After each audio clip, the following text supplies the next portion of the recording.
following program is intended for mature audiences. He's standing in front of the net with about 8 inches of his shaft in his hand. All right. You're listening to Basically a Sports Show. Follow us on Twitter at Basically Sports. Subscribe to our podcast on iTunes. And download every episode and more at basicallyasportshow.com. Now here's your hosts, Zach, Greg, Mike. And you're listening to Basically a Sports Show. Football to start this weekend, Greg. Yeah, I know. Yeah, college football. It's the football show. It's coming. That's coming, right. Folks. The big college football preview coming up. And then after that, NFL preview, and then we are back in it. Yeah. 2016 edition. Tony Romo's out again for what, half the season now? 10 weeks, yeah. Jesus Christ, Tony Romo just needs to retire. He has not had a season without injury since 2012. Wow. He's had the collarbone a couple times, his back twice, ribs. You got your money, dude. Go home. Well, you can still walk. Luckily for the Cowboys this time, it looks like, at least through the preseason, they have a competent backup quarterback. And who? Dak Prescott at Mississippi State. Who? Oh, Dak Prescott? Yeah. Yeah, he might not be too bad. He's been pretty good through the preseason so far. So they should be okay, serviceable until he comes back. But who knows, 6 to 10 weeks from now, maybe to say, oh, kind of like what Dak's done for us, Tony. You can just sit this one out. Yeah, you never know. I still think we are not yet out of the woods of a possible Brett Favre Cowboys comeback. Let's not. I doubt it. He's, 46, 47 now? That's not going to happen. Plus, he's doing those copper belts. You can't do a Wrangler spot or something. You got to do one of these hokey freaking 800 number witch doctor bullshit Snake things. oil. Yeah, right. Snake oil salesman. That's what I was looking for. He's also doing some sort of razor club, not Dollar Shave Club, but there's a different one. Because we needed more than one. I don't understand Dollar Shave Club. Why would you belong to a subscription razor service? Because you hate going out to buy razors and, the razors are so expensive. I don't know that I've ever given it any thought. It's just like, I better pick up some razors, and that's pretty much been the extent of it. Apparently it must work, though, because they're still advertising like crazy on all these shows. Yeah. Anyway, to the real NFL story at large. Colin Kaepernick hates America. Well, yes, he does. He is a traitorous scumbag, and he's made $1 million. He has no right to protest now because when you're rich, you're not allowed to have an opinion anymore. That pretty much cover it? Yeah, I think that covers all the range of opinions that we've heard over the last few days. Before Friday's preseason game, the 49ers quarterback, he decided to sit for the national anthem, of course, in protest because of all the violence that's going on and racial violence that's gone on in this country. Look, I don't have any problem with protests. It's your right as an American to it's in the First Amendment, freedom of speech, right to assembly, all that sort of thing. Sure, protest all you want. I think what the problem here is, and what's really set things off on this discussion, is doing it during the national anthem is. I understand his motivation. I get the sentiment, and I'm not against him trying to protest. There's probably just other ways to do it rather than basically stepping on the American flag is essentially what this is kind of doing, right? Well, the thing is, though, and I'm not saying he's right, wrong, or indifferent, if he does it any other way, he's not going to get near the amount of attention he got by doing it this way. My opinion on it, he is absolutely within his rights. The NFL doesn't even require that you stand for the national anthem. It's not part of their rules. He's well within his rights to do it. Like you, I understand why he's doing it. I think he's got a legitimate point that something needs to be addressed with the relations between minorities and police departments and all that. But I don't know that you didn't bury your message by doing it the way you did it. People aren't talking about what you're protesting now. They're just talking about the fact that you didn't stand up during the national anthem. I don't have a problem with it, but I would never do it myself. The problem I have with it, it's one thing to say I don't agree with the way that law enforcement targets people of color, but that isn't exactly what he said. What he said was he couldn't bring himself to honor the flag of an oppressive nation. The fact that he is not being put in jail for saying that proves that the United States of America is not an oppressive nation, because far worse would have happened to him if this were any other country. Furthermore, while the United States probably isn't the only country that you could say this about. I think it is one of the few, and it is certainly the relevant one in Colin Kaepernick's case, where it's like, no, you know what? I'm sorry. The United States has afforded you to become a millionaire playing what is essentially a hobby, what is essentially a game. And I don't know if you can call any country that allows someone like Colin Kaepernick to do that a quote-unquote, oppressive country. I mean, the United States definitely has issues that it needs to solve regarding visible minorities and law enforcement. But Colin Kaepernick calling the United States a oppressive country, I think, is what kind of crosses the line and makes his whole shtick meaningless. Did he pick a bad place to do it? Yes. Did he pick a classless way to do it? Yes. But I can't in good conscience sit here and say, you know what, I'm going to condemn him for doing it because it's his right to do that. I may not agree with it. I'm not condemning his right to do it. I'm not condemning him for it. He's certainly free to do what he did, and he did it, and he is not, he's not being arrested. He's not being charged with anything. But at the same time, people are allowed to call him an idiot for it, and he's got to go ahead and deal with that. Is he going to do this every week during the regular season? And is that controversy going to surround the 49ers week after week? That's something that you need to consider. I mean, if people like Tony Dungy are going to get a free pass by saying that Michael Sam being gay was a potential distraction, then I think it's certainly fair to argue that, Colin Kaepernick going to going across the league for an entire NFL regular season, pulling the stunt is definitely it's not going to be something that goes away. What does he get out of this? Is the fact that Colin Kaepernick is going to be sitting down for 2 minutes on an NFL bench, is that really going to affect the plight of the people that are actually being affected by this violence? Ideally, if we really wanted to do something about this, then everybody should put their money where their mouth is, and they should all sit down and really try to force a discussion. But that's not going to happen. But here's the other thing with that: it's like if everybody sat there, if everybody sat down in a stadium, is that going to make people like say, well, everyone's sitting, we need to change the policy? Well, ideally, a second-rate NFL quarterback, not standing for the national anthem, shouldn't be what gets people to talk about these issues and take them seriously. I agree. And I don't think Colin Kaepernick refusing to stand for the national anthem is going to move the needle on this particular issue one way or another. In fact, it could potentially harm it. That's another thing. I was going to bring that up. Let's say that this isn't Colin Kaepernick that does this, but it's, I don't know. I think the only way that this would really make some sort of a thing is if this somehow started to make every single black player in the league do the same thing. Let me ask you guys this. One guy's not going to change it, especially Colin Kaepernick. Let's put a better PR spin on it. Let's say that somebody sat down and said, okay, if you're going to do this, let's try it like this. What if he had said, I sat out this one game, and the reason I did it was to draw attention to this issue. Now what I'd like to do is I'd like to form some sort of, whatever you want to call it, a committee, a group, a whatever, and we all sit down and we all try to work this out. Would that have made it better? Yeah, like I said, sitting down for 2 minutes isn't going to do much of anything. But if you sit it down, then it brings attention, and then you actively try to change something. You do some sort of action towards the cause rather than just, I don't like this, so I sat down. And I would have respected it more had he done that. Had he said, I did this for one reason and one reason only, here's why, here's the plan I have in place, this is what I'd like to see happen. He didn't do any of that. When asked about it, he basically shit all over the country and said, this is the way I feel. Well, that's fine. You're entitled to that.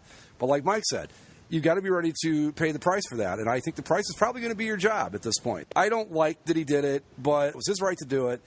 And I've got to respect that. I may not like it, but I can't get too terribly upset about it.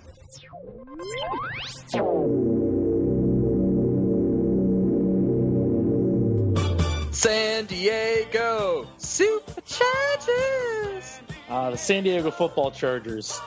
I just want to real quick point something out. Nothing good has happened to that team since they went to these horrible uniforms that they wear. I know, right? Not a good thing has happened to them. And you know what's hilarious? I remember Tomlinson saying when these uniforms were unveiled, he's like, those last uniforms were associated with like the '94 team that went to the Super Bowl, and now we're a new team. We need to define our own look, and this look has just been associated with Norv Turner and choking in the playoffs. Right. So good. What were the last uniforms? Philip Rivers needing to pass 500 times a game just for them to have a chance. I'm sorry. What were the previous uniforms associated with, Mike? Hey, they made it to the Super Bowl that one time. They were pretty competitive most of the time. They were never. I mean, like in the '80s, they were really good. But there was you just said Norv Turner losing in the playoffs. What about Marty Schottenheimer losing in the playoffs? Well, what about Drew Brees trying to throw all over the place? What about Dan Fouts trying to throw all over the place? Well, that was their offense with Dan Fouts. When Marty Schottenheimer, lost in the playoffs, at least then it's like, all right, we went 14-2, and then before, if we could even see if there was any way to get over the hump, they fired the guy. With the current look, it's just Norv Turner and a slow, steady decline. Well, not only that, but you didn't need to give Marty another chance. You just had to look at what he'd done in Cleveland and Kansas City before that, and you knew that there was no getting over the hump. Yeah, but if you're gonna, but okay, if that's gonna be the position you go with, and it's like, okay, there's no way Marty Schottenheimer is going to be the guy to do it. Why do you replace him with Norv Turner? I don't know how Norv Turner ever got a head coaching job ever.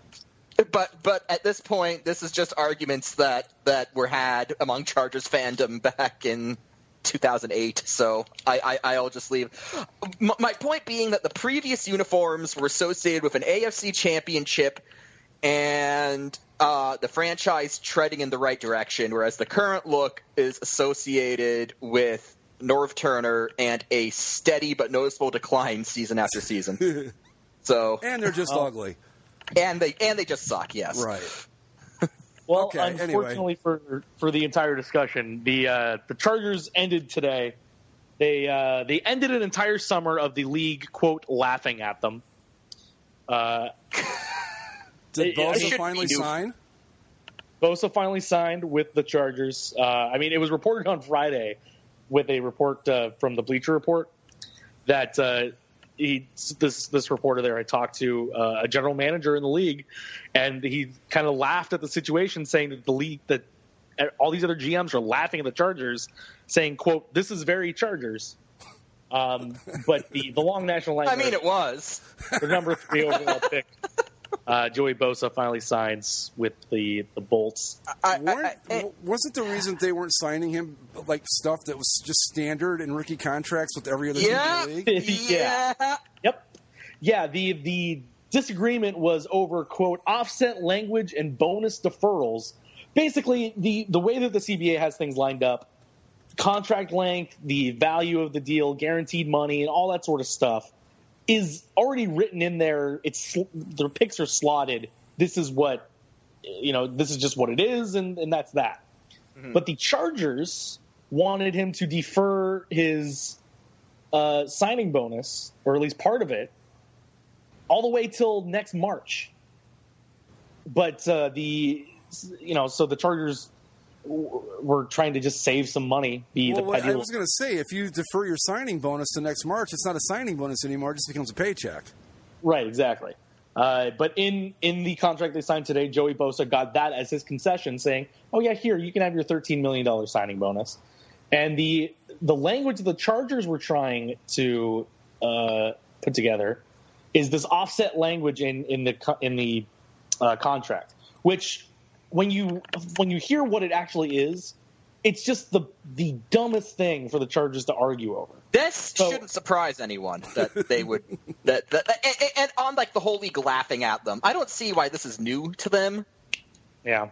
Well, the offset language is, it basically allows teams to save a little bit of money late in the contract should they have to release the player during the 4th season of his rookie deal. Mm-hmm. So basically the Chargers were backing themselves up and saying, well, if this guy's a bust, we can cut him and not have to pay him later. So the way that it works is, Deadspin's example here is, if Bosa was due $2 million in guaranteed salary in his 4th year, but the Chargers decided to cut him in that 4th year, they wouldn't have to pay him that $2 million if he ended up signing a deal worth at least $2 million with another team. Without that language in the contract, they'd have to still pay him that money no matter what. So it's kind of stupid because it's like, well, we're backing ourselves up in case you suck. Well, he's a top 3 pick. He's like before all the stuff happened, he was the number one defensive prospect in the draft. He was supposed to. He's going to be really good. I mean, he played Ohio State. Joey Bosa's a really damn good football player. He's probably going to be really great in the NFL. But this was just dumb because I'm just thinking the Chargers were being dumb. Okay, for $2 million at the end of his contract, right? Yeah. Wouldn't you? I think at that point you're going to know whether he sucks or not. So I don't know that at 4 years it's going to make any difference. He's either established that he's going to be good, or he's established that he's going to suck by then. So to put $2 million in NFL salary, right, and to hedge your bet, worry about. I could see it if it was at the end of this season or even next season. You're like, okay, he sucks, he's terrible, let's get out of this right away. But after 4 years, you've got so much invested. I don't get it. I don't understand it because Dean Spanos being incredibly cheap is just par for the course. I get being cheap, but being stupid cheap is a completely different thing. Dean Spanos being stupid is par for the course. So now stupid and cheap are just sort of crisscrossing each other. And now when you look at the history of top 5 picks, at least over the current CBA, those two things, getting the signing bonuses up front and the contracts not having that, quote, offset language in it, that's just how they are. Yeah, Every single top 5 contract is like that. It's like the Chargers are trying to argue something that hasn't existed. Like Jesus, they have some sort of hardline attitude against rookies that, even they were going to hold that hardline, not caving into rookies on things, all the way into negotiating with a top 3 player. Well, that's the thing. That's what I didn't get about it, was that it was stuff that was standard in every rookie contract. So what? I don't understand why do you pick that hill to die on? I mean, find another way, and especially when you're talking like a contract, your first contract, you can find a gazillion ways to save $2 million, right? Sure. Yeah. There's got to be other ways to do it. I don't know why I don't get it. So they went through this whole thing, and then last week they, out in the press, they released like all the details of the contract. They put out their own press release trying to paint them as this is just the greedy player, and we're just trying to have him come into camp. But now that he's not signed, he's not going to be able to play when the season starts. He's still going to have to put in his time. And it's like, the only reason he's not there is because you're not giving him. You're willing to die over the fine print, right? Like.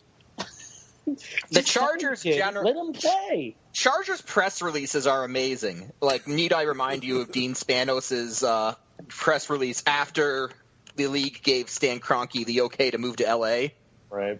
I always loved you, San Diego. Please build me a stadium. Yeah. Aren't the rookie contracts? I mean, they're pretty much. You don't really see hold out. You don't really see hold. I just bumped my head on something there. Sorry about that.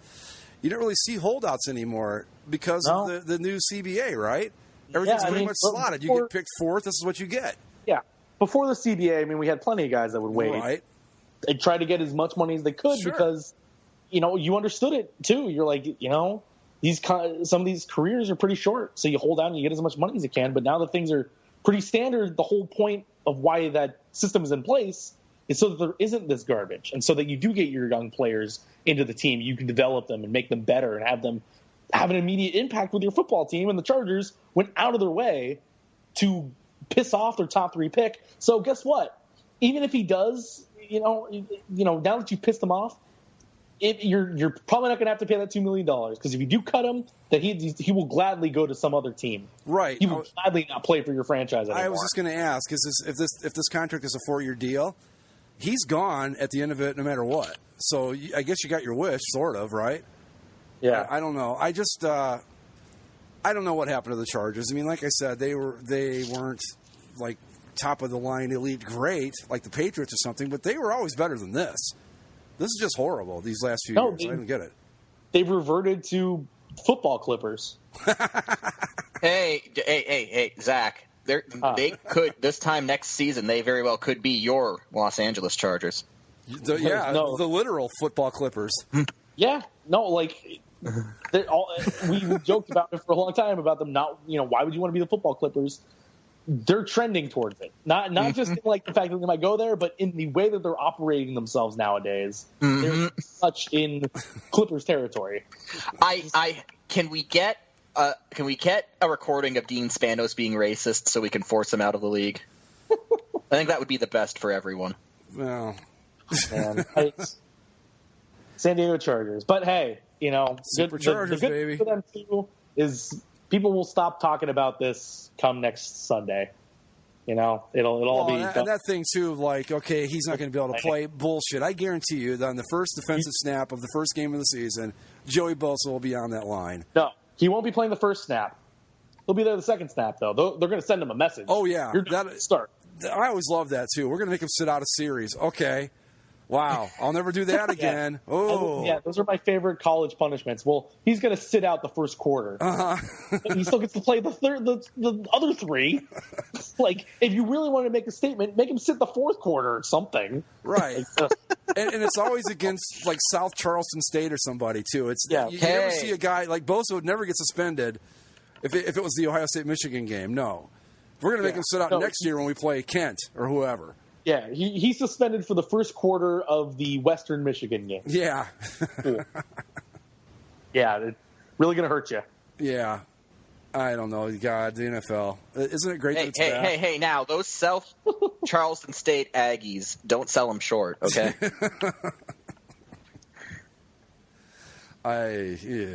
What a sport. What a sport. The Chargers, Mike. Gotta love them. Could be worse. They could be the Browns. I'm just saying.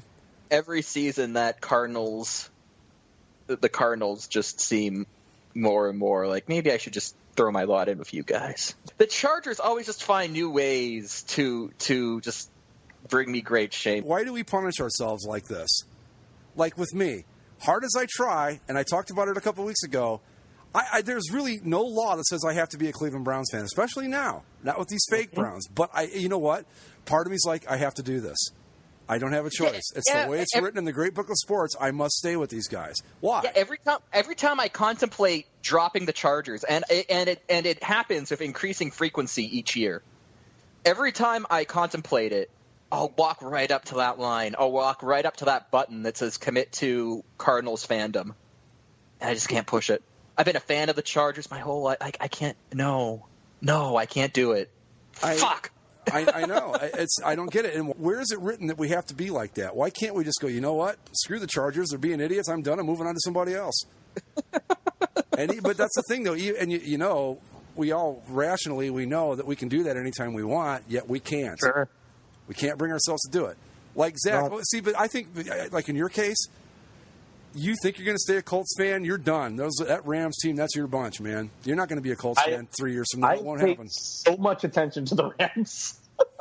Like, I get all these notifications on my phone for the Colts scores still, and I'm like, oh, right, the Colts are still playing. Right. Rams game, but the Rams are playing the Broncos right now, and the second team defense, we need to improve that left tackle. I'm already looking at it. Like, I'm a Rams fan. This is it. Yep. I wouldn't be so sure about that, though, because, again, this time next season, you might have split loyalties between the Rams and the Los Angeles Superchargers. No. Nah. No.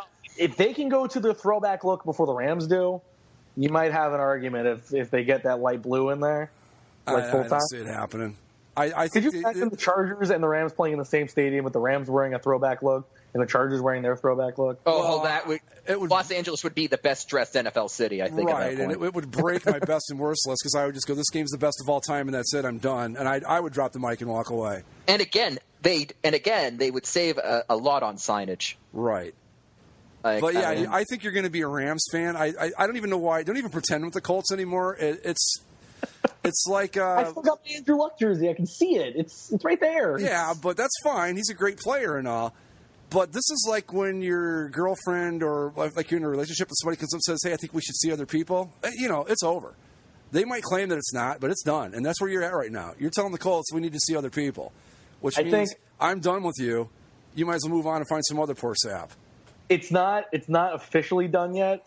I need but I know as soon as I get like a Todd Gurley throwback jersey, and I have my hat and I have my Los Angeles Rams T-shirt, and once I put those on, it'll feel different. Like, okay, this is it. Maybe the Rams can go with the blue and white look as alternates, and then that can wean you off of the Colts because it's basically the same look. Maybe we can trade for Andrew Luck. I know that it's only a few preseason games and all that, but I'm not sold on Goff yet here. I'm telling you. No, he definitely has a lot of room to grow. Dumb. I'm sorry, but he's dumb. He's not that. Where does the sun rise and set? I don't know. That right there, I'm like, wow, we just wasted a fucking pick. Oh my god.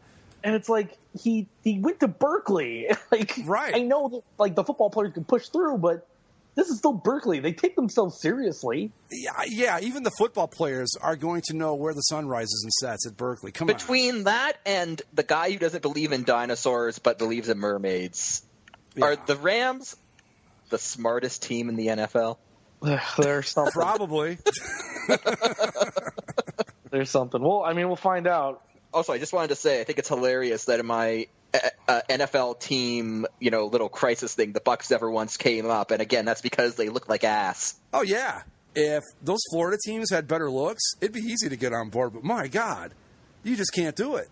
Nike, like all you have to The do. Dolphins look fine. No, they don't. They're fine. Yeah, but you don't want fine. Not when you see those throwbacks and it's like, oh my God, that is. You see their new or not their new stadium, but the renovations to their stadium? I've driven by it a couple times. I knew there was something going on, but I hadn't seen what Hard the Rock Stadium. What's it called now? Hard Rock Stadium. It looks like a soccer stadium now with the kind of like partial roof that goes around. That's what I was going to say. It looks like something that Arsenal would play in. Yeah. Speaking of new stadiums, did anybody see the new Minnesota joint yet? It looks pretty good. The First Church of Adrian Peterson. No, I saw. I thought Metallica it was called the Disciples of Bridgewater. Metallica opened up the building, and so they had some videos from that concert, and it looks pretty damn nice. Well, how many birds killed themselves during that concert? Probably a bunch. But I saw some giant glass wall from the first preseason game, and it looks really cool. I can't wait to see it live and on television. Fuck the NFL. We're like, 3 weeks into training camp, and here we are already all over the NFL. Oh, yeah. I know. Can't wait for next Thursday, and then Sunday, and then Monday doubleheader. It wouldn't be so bad if we weren't the guys that bash it constantly when it's not in season, but then the minute it comes back, it's like, oh, my God, thank you, you're back. Oh, we love you so much. I just love football, man. We all just need to accept the fact that we are the abusive wives of the alcoholic husbands that is the NFL, and the start of every NFL season is just going to be that scene on Cops where they're pulling the guy out of the trailer and we're all going, but I love him! When we all need to make peace with it and move on. Ladies and gentlemen, Zach's Tabs. Zach's Tabs! All right. Thank you. We'll start with your favorite baseball team, Michael. Your Toronto Blue Jays. First place, Toronto Blue Jays. Yeah, first place. They had a fun day the other day. Josh Donaldson hit 3 home runs so that Canadian fans treated it like a hat trick. They threw their hats on the field. We have a interesting tweet from a Blue Jays scout, Steve Springer. You can find him on Twitter, @QualityAtBats. He has a thought about stats and sabermetrics as a baseball scout. Quote, seems like everything we do is about stats. They kept stats 2,000 years ago, too. Jesus died and rose again. It's true. It's in the stat sheet. The Bible. Oh, God. What the fuck does that have to do with anything? Nothing. Absolutely nothing. What? Like, I thought when you first started that story, Zach, I thought he was going to go off on some fucking nerd numbers rant, and then it just turns into him talking about Jesus. Yeah, well, because, if you go to his stat sheet, you see, stabbed 3 times in the hands and feet and died and came back. 39 lashes with the whip. Jesus had to have the highest war of all time, right? Yes. Who could be better? He had a high usage rate. His Corsi was off the charts. Now, does this bode well for Tim Tebow's baseball tryout? I haven't heard anything more about that. I hope I never do. I heard one thing about it. He had he did something somewhere, and a couple scouts saw it and said that if his swing were any longer, he would be hitting people in the front row. That's not a good assessment. People had the same comments about his throwing motion too. they took forever to throw the ball. Right, and as we can see, they weren't wrong about that. Okay. It's been officially released. The brand new Sunday Night Football theme. The song is now called Oh Sunday Night, set to the tune of Something Bad, a chart-topping duet from Carrie Underwood and Miranda Lambert, a song I've never heard until I heard the Sunday night version of it. So here is the link. All right, let's give it a listen here. Stand up and cheer, stomp your feet, start clapping. NBC Sunday night about to happen.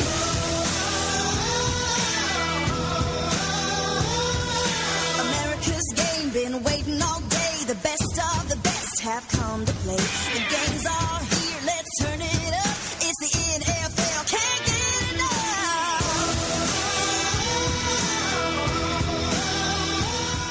I don't like it. It's not good. It's just one of those country thumping beat. That's Yeah, like it's every really country like- song you hear on the radio today. That's what this is. Remember back in the old days when it was just an instrumental song like Monday Night Football? Yeah. How great that was. And You know what? Fox has the best. Football music. yeah, of the current ones, it's the best. I think the all-time greatest is Monday Night Football. Yeah. And believe it or not, that was not originally written for. That was just a production library song from Great Britain that somebody found and said, "Hey, let's try this." And Also, that's how they got it.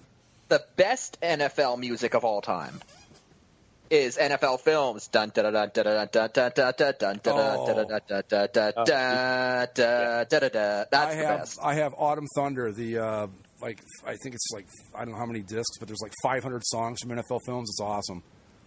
When it comes to TV broadcasts like that, where they have their theme songs, what's your favorite sports TV broadcast theme song? Not including NFL Films, because those are special. They're just you mean just like opening themes to like sports?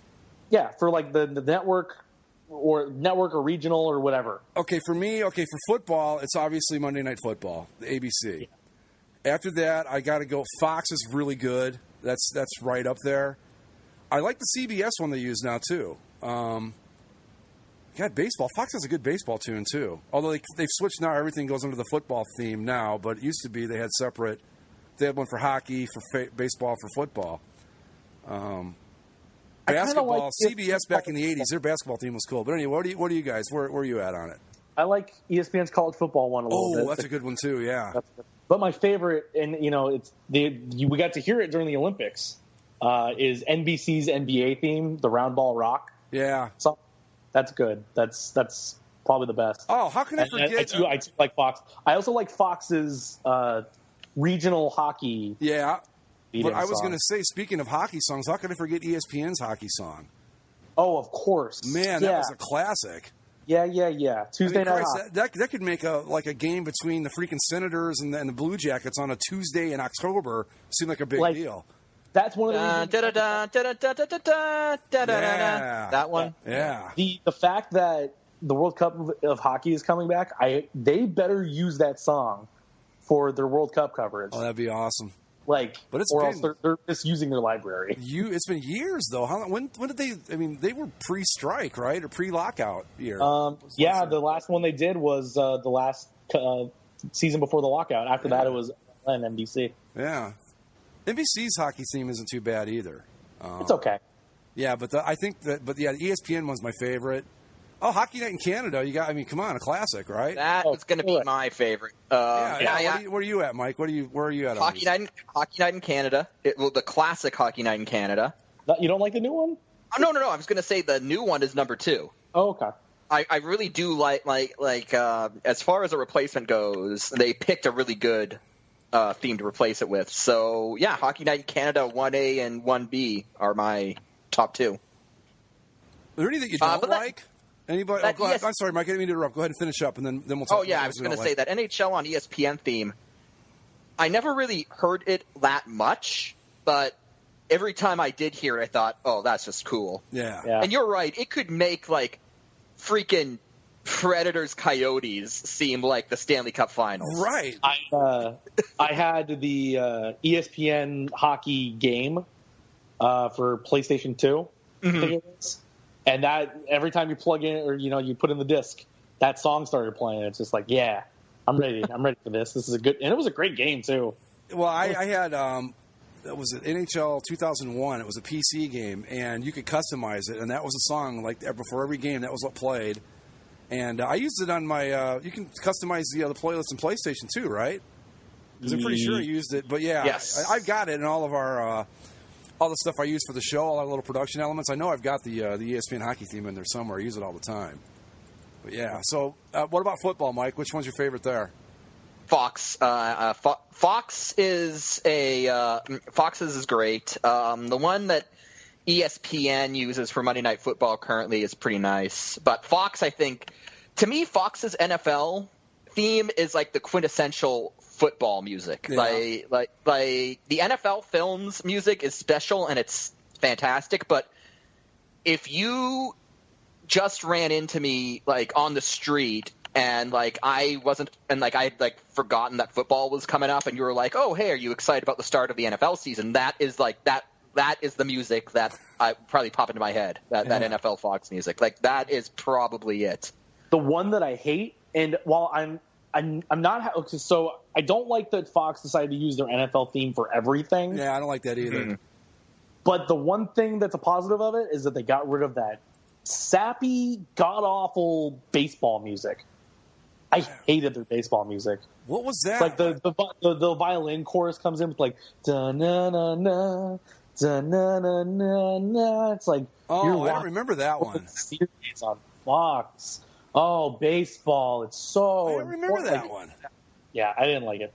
Fox's 90s hockey theme has got to be near the bottom of the goddamn barrel. You talking the blue puck era stuff? Yeah. It's cup time. Fox is doing fine. I love that. Love that so I can't think of too many that I don't like. The baseball one I don't like, but yeah, like there's never like obviously the Fox, the 90s Fox NHL theme. That's just goofy 90s stuff. But usually, the worst I can say about a sports theme is that it was forgettable, but nothing really sticks in my mind as being bad. Right. Another really good Fox theme before they went to, I don't know what they use now, but then they went to this one called Let's Go Racing Boys. It was by a country star. But Fox's NASCAR theme from like the early 2000s was kick-ass. It was really good. And then they went to something goofy, and I think they just go with the football theme now. All right, what's next? A strange event happened in northern Norway. 300 wild reindeer were killed by a single lightning strike all at once. The reindeers have angered God. Obviously, the photographer went up there, and there's just this field littered with dead reindeer carcasses. Jesus. Just like piled on top of each other. It's just like the lightning. Mike, we know what did this, right? That's not a lightning strike, man. That's aliens. That's aliens right there. You know it. Oh, yeah. That's a death ray, probably. Uh-huh. They travel in packs, so they were all kind of struck at once. It's weird, right? Yeah. That's what I'm saying. I think that's the alien stuff there. That's what's going on there. But, wow. I mean, to kill 300 of them at once? You know, you joke, Greg, but right now the History Channel is frantically putting together a special. They've got, what's his name, Ancient Aliens guy. He's already doing the voiceover work for this, man. Yeah. They're on the ball. He's like, I'm not saying it's aliens, but we know it's aliens. He's already doing that bit. Yeah. I love how the Norwegian Wildlife Agency is now trying to decide what to do with the dead animals. Normally they are left where they died to let nature take its course, a spokesman said. But 300 reindeer, that might prove a bit much. Well, yeah, you imagine the smell, because they're all going to decompose at the same rate. So that's going to get pretty nasty up there. That's just crazy. I mean, that's just, the reindeers probably angered God, and the Santa's reindeers went on strike, man, and Santa doesn't fuck around. It's Norway, obviously Thor. Had to have been Thor. Drop me on here. Last one I got, and this one was pointed out to me by a viewer at home, a.k.a. Greg. Some news out of Manitoba. The Manitoba Canadian Royal Mounted Police are on the lookout for two men who robbed a beer store in Manitoba. Now, sure, just robbing a liquor store, getting some beers for your boys. But how did they do it? Well, he did it in full goalie gear, as only can be done in Canada. there is surveillance video of a man running away from the scene with a goalie mask, trapper, glove, and stick, and wearing a number 17 jersey, which makes no sense, and just running away from the scene in full. Why can't he have a number 17 jersey? Well, goalies usually like in the 30s or single, like a 1. My number was 79. Yeah. What are you trying to say? Well, whatever, man. I think 79 is a cool number. Now, there's a lot of things about this crack me up. This video is of it. You just see him walking on. Yeah. And I think somebody even said this is like the most Canadian thing ever. Yeah. This was happening at 3:40 in the morning, by the way. Right. And now there's a million things that are funny about this, but the funniest part to me is that he never dropped his stick. Had it with him the whole damn time. And I don't get that. You know, look. One of the first things they teach you about being a goaltender is to keep a firm grasp on your stick. I guess so. And to never let it go. But, I mean, how great is this, though? I mean, it's just the most Canadian crime ever, right? Like two dudes, 3:40 in the morning, decided, man, we need some more Molson. So if you click on the video, you can see them actually breaking the front door, and the guy comes in. You know, they go in, they just grab some beer. It's not like they go for the cash register. They don't go for anything. They just need a couple brews. No, they busted the hell out of that place and came in with like 3 cases of beer. That was it. I like the GIF. That's just the repeat of the goalie. Yeah, so that's solid comedy gold. And the this is something you would expect to see on SCTV. Yeah, I just there's so many great things about it, but the fact that he's in a goalie uniform robbing a carryout is just too funny. This Gordon Cam going down to the corner store, and they need some. Oh, we're out of beer. Oh, hey, Gord, you got your mask? Yeah. What do you need it for? Well, I was thinking maybe we go down and get some Molson, right? But the store is closed, Gord. Yeah, I know, but if you wear your mask, they won't see you, right? Oh, that's brilliant, Gord. That's brilliant. Let's go down there. They will never know. Why are you wearing your jersey? It's got your name on your back. Don't worry about it. They won't see it. What goalie wears 17, right? They'll be so confused. I can't.